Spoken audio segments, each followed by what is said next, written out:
দেখেন, জাইমা রহমান একটা পলিটিক্যাল ফ্যামিলির সন্তান।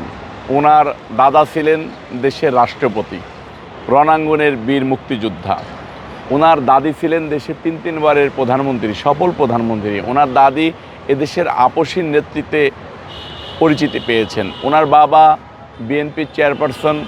ওনার বাবা দীর্ঘদিন যাবৎ লড়াই সংগ্রাম করে বাংলাদেশের মানুষকে একত্রিত করে রেখে জুলাই আগস্ট আন্দোলন করিয়েছেন। উনিও সেটার সাথে বিভিন্ন সময় বিভিন্নভাবে পরামর্শ দিয়ে গিয়েছেন। উনি তো একটা পলিটিক্যাল পরিবার থেকে এসেছে। তার বাইরেও জাইমা রহমান সাহেবের চিন্তাধারা একটু ভিন্ন, মানে যেন মানুষের সাথে তার আলাদা একটা মিলবন্ধন রয়েছে।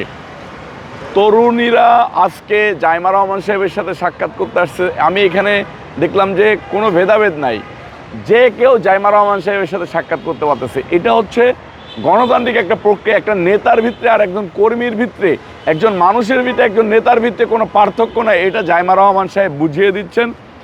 আমরা মনে করি যে দাদা দাদি এবং বাবার মতো জাইমা রহমান সাহেব বাংলাদেশে মানুষকে অনেক ভালো কিছু উপহার দেবেন, যেটা দেওয়ার জন্য চেষ্টা করে যাচ্ছেন।